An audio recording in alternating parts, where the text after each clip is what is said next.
بسم اللہ الرحمن الرحیم۔ دوسرا جذبہ فرش ازا کا جذبہ یہ ہے کہ آپ جب اہل بیت رسول سے ملتے ہیں تو خدا آپ کو طاہر بناتا ہے، پاک بناتا ہے، کیونکہ آل رسول کے لیے فرمایا انما یرید اللہ لیذہب عنکم الرجس اہل البیت ویطہرکم تطہیرا۔ صلوات پڑھے محمد و آل محمد۔ یہاں لفظ انما ہے، خدا نے حصر کیا، یہاں ارادہ ذاتی پروردگار عالم ہے۔ آپ نے گلاس کو پاک کیا پانی کے ذریعے سے، آپ نے کپڑا دھویا پانی کے ذریعے سے، بیچ میں پانی آیا پاکیزگی کے لیے، لیکن جب اہل بیت کی بات آئی فرمایا کسی اور نے نہیں، خود وجود پروردگار عالم نے اہل بیت کو کیا کیا ہے؟ پاک و پاکیزہ کیا ہے۔ روایات معصومین میں ہے کہ صرف 14 وجود ہیں جنہیں پروردگار عالم نے ڈائریکٹ خود پاک و پاکیزہ کیا ہے۔ اب آپ کہیں گے 1,00,000 کم 24,000 نبی کیا معصوم نہیں ہیں؟ کیا وہ پاک و پاکیزہ نہیں ہیں؟ حضرت عباس، سیدہ زینب سلام اللہ علیہا، حضرت علی اکبر، کیا یہ پاک نہیں ہیں؟ کیا صرف 14 پاک ہیں؟ کلام معصوم میں ہے کہ ہاں، صرف اور صرف جسے ڈائریکٹ کسی وجود احدیت نے پاک کیا ہے وہ پروردگار عالم نے صرف اور صرف 14 کو پاک کیا ہے۔ 14 کے علاوہ جتنے بھی انبیاء ہیں یا اولیاء ہیں، اگر ان کو پاکیزگی ملی تو محمد اور آل محمد کے وسیلے سے ملی۔ ڈائریکٹ خدا نے 14 کو پاک کیا، اب اس کے علاوہ جس نے بھی پاک ہونا تھا وہ کس کے ذریعے سے ہوا؟ وہ نور محمد کے ذریعے سے ہوا۔ ایک بڑی پیاری روایت ہے، معصوم نے فرمایا آدم اگر چاہتے تو اولو العزم نبی بن سکتے تھے، لیکن کہ حضرت آدم کا وہ عزم نہیں تھا۔ کہ مولا کیا مطلب؟ فرمایا خدا نے ہر نبی سے ایک عہد لیا، ایک میثاق لیا، اور 14 کا نور انبیاء کو دکھایا تاکہ انبیاء اس 14 کے نور کو قبول کریں۔ کہ جب حضرت آدم کے سامنے 14 کا ذکر ہوا تو قبول کرنے میں حضرت آدم نے تھوڑا دیر سے جواب دیا، کہ یہ دیری باعث ہوئی وہ اولو العزم نبی نہ بنے، لیکن فرمایا حضرت آدم نے فی الفور اس نور کو قبول کیا۔ خدا نے رسول بھی بنایا، خدا نے امام بھی بنایا، خدا نے صاحب عزم بھی بنایا، اور قرآن میں حکم ہوا وَإِنَّ مِن شِيعَتِهِ لَإِبْرَاهِيمَ۔ جس نبی کو جو کمال ملا وہ کس کی وجہ سے ملا؟ 14 کی وجہ سے ملا۔ اب 5 منٹ سوچیں، ولی خدا کی اتنی اہمیت کیوں ہے؟ قرآن جب اٹھاتے ہیں تو خدا حضرت ابتداء خلقت میں حضرت آدم کا ذکر کرتا ہے۔ خدا نے حضرت آدم کا پتلا بنایا اور ملائکوں کو حکم دیا کہ آدم کو سجدہ کریں۔ کبھی 5 منٹ سوچیں، خدا غیر اللہ کو سجدہ کیوں کروا رہا ہے؟ بارہا کہتا ہوں، قرآن کو اگر صرف تاریخی نگاہ سے پڑھو گے، کربلا کو تاریخی نگاہ سے پڑھو گے، تاریخ ضروری ہے پر کافی نہیں ہے۔ آج بچے کو اٹھاؤ اور صرف قرآن پڑھاؤ کہ جناب حضرت آدم تھے، اللہ نے خلق کیا اور کہا سجدہ کرو، ملائکوں نے سجدہ کیا، ابلیس نے سجدہ نہیں کیا، یہ نہ بتاؤ کہ سجدے کا حکم کیوں دیا گیا تھا؟ خدا کیوں غیر اللہ کو سجدہ کروا رہا ہے؟ سجدہ معبود کو ہوتا ہے نا۔ کہ شیطان نے کہا پروردگارا میں تیری ایسی عبادت کروں گا کہ ایسی عبادت کائنات میں کسی نے تیری نہیں کی ہوگی، لیکن آدم کو سجدہ نہیں کروں گا۔ اللہ نے کہا شیطان تو چاہتا ہے اس طرح عبادت کرے جس طرح تیرا دل کرتا ہے، میں چاہتا ہوں تو اس طرح عبادت کرے جس طرح تیرا رب کہہ رہا ہے۔ لیکن سوال وہیں کا وہیں کھڑا ہے، رب آدم کو سجدہ کیوں کروا رہا ہے؟ کہ عَلَّمَ آدَمَ الْأَسْمَاءَ كُلَّهَا۔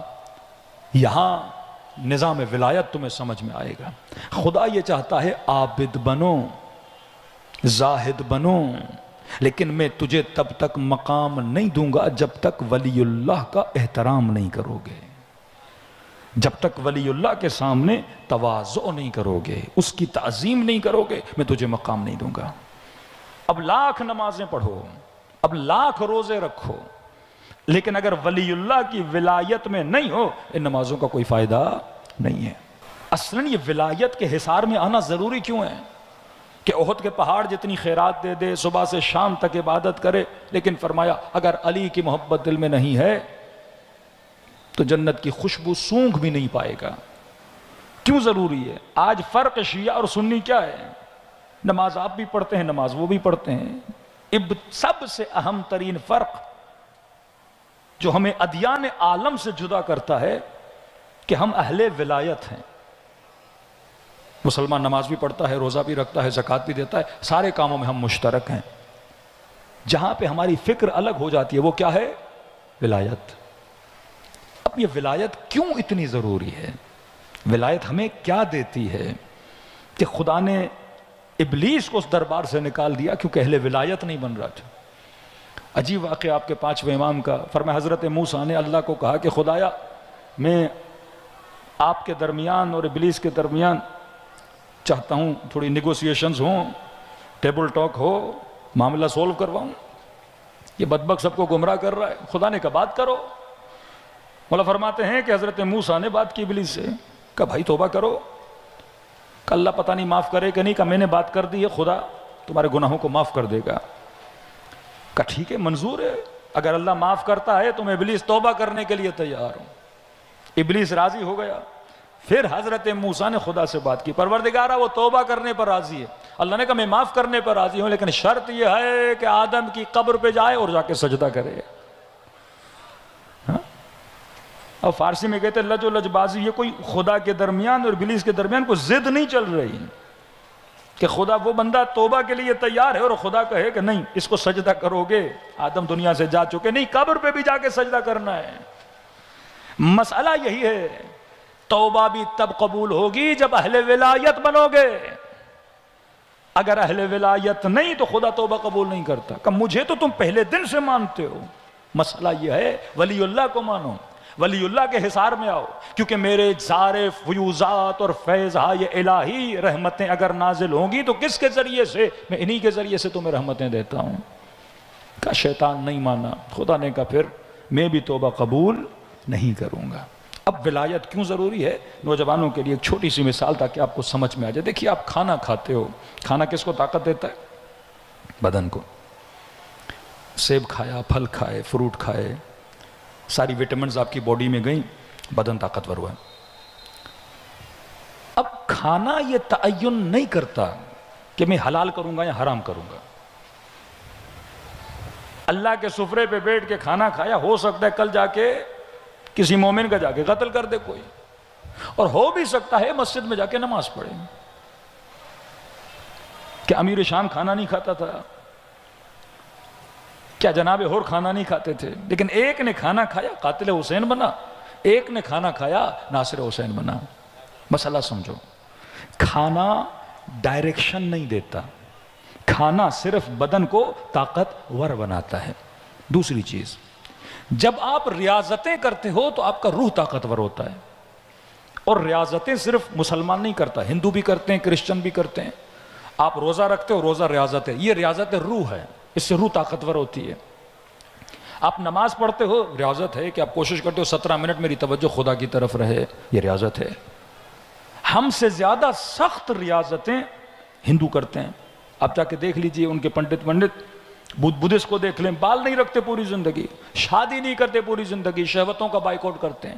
ایسے لوگ ہیں ویجیٹیرین ہیں، زندگی گزر گئی، دودھ نہیں پیا، مکھن نہیں کھایا، ساری لذتوں سے خود کو محروم کرتے ہیں۔ زندگی گزر گئی، بدن پہ لباس نہیں پہنا، سال ہا سال بیٹھے رہتے ہیں، ریاضتیں کرتے ہیں۔ ریاضتیں کس چیز کو مضبوط کرتی ہیں؟ روح کو۔ لیکن سوال ہے اس ہندو نے ریاضت کی، روح مضبوط ہوئی، خدا تک پہنچا کہ نہیں؟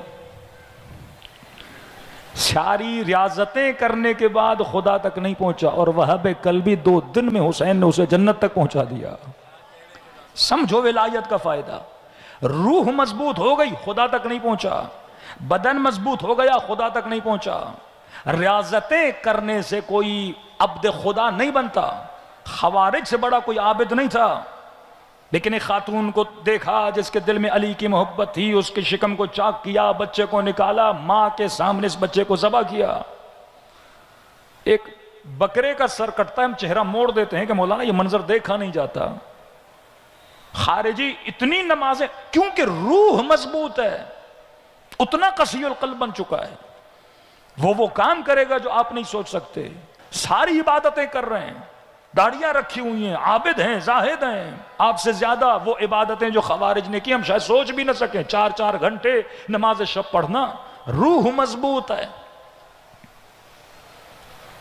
لیکن روح جب مضبوط ہوتی ہے ڈائریکشن نہیں بتاتی۔ فرمایا اب نعمت ولایت کو سمجھو، جب ولایت کے اندر آتے ہو تو ولایت تجھے ڈائریکشن دیتی ہے، ولایت تجھے قبلہ بتاتی ہے، ولایت بتاتی ہے نماز پڑھ رہے ہو لیکن اس کی جہت کیا ہونی چاہیے، نعرہ لگا رہے ہو اس کا مقصد کیا ہونا چاہیے۔ ایسا نہ ہو کہ ہم ذکر حسین کریں پر اہل ولایت نہ ہو۔ اہل ولایت کا مطلب یہ ہے کہ تمہارے سارے اعمال کی ڈائریکشن کا تعین کون کرے گا؟ اب عبداللہ الحسین کرے گا۔ تمہاری نمازوں کا تعین کون کرے گا؟ اب عبداللہ الحسین کرے گا۔ کتنے بڑی شخصیتیں، مفتیان اہل سنت منبروں پہ بیٹھ کے فضائل پڑھتے ہیں، 2 مجلسیں، 4 مجلسیں۔ حسن بصری وقت کا عابد، وقت کا زاہد، وقت کا متقی، ایک جنگ صفین ہوئی، امیر المومنین کا ساتھ نہیں دیا۔ مولا علی گزر رہے تھے، دیکھا حسن بصری وضو کر رہے ہیں، اور جب وضو کر رہا ہے تو پانی بے تحاشا ضائع ہو رہا ہے، تو امیر المومنین نے فرمایا حسن بصری پانی میں اسراف نہ کر، خیال کر۔ امیر المومنین کو دیکھا، کہا علی میرے پانی کے اسراف پہ اتنا بول رہے ہو، اور جنگ صفین میں تم نے مسلمانوں کا خون ناحق اتنا بہایا، اس کی پرواہ نہیں ہے؟ خون بہایا مسلمانوں کا علی، اس کی پرواہ نہیں، اور میرے پانی پر اعتراض کرے ہو؟ علی تجھے خون نظر نہیں آیا جو مسلمانوں کا ناحق بہایا؟ امیر المومنین نے فرمایا خون ناحق تھا کہاں؟ کہ اگر خون ناحق تھا تو معاویہ کا ساتھ دیتے، تھوڑا خون ناحق کم بہتا۔ اگر تجھے لگ رہا تھا میں صحیح نہیں مار رہا یا میں حق پر نہیں ہوں تو جا کے معاویہ کا ساتھ دیتے۔ کہ علی ہاں میں نے ارادہ کیا تھا، تلوار بھی اٹھائی، گھوڑے کو بھی تیار کیا، معاویہ کی طرف ہی جا رہا تھا، لیکن کیا کروں میرے کان میں غیب سے ایک آواز آئی، ایک آواز سنائی دی مجھے، اور مجھے کہا دونوں لشکروں میں نہیں جانا کیونکہ دونوں لشکر جہنمی ہیں۔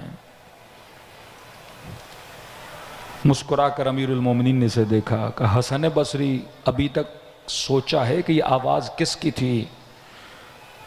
کہ علی نہیں، میں نے سوچا نہیں کس کی آواز۔ امام فرما وہ تیرا ہی بھائی شیطان تھا جو تجھے کہہ رہا تھا اس لشکر میں نہیں جانا۔ کہ قرآن نہیں پڑھا تم نے؟ صبح سے شام تک قرآن پڑھتے ہو، سوچتے نہیں؟ قرآن میں 2 ہی راستے ہیں، یا حق ہے یا باطل ہے، کوئی تیسرا راستہ ہے تو علی کو بتاؤ،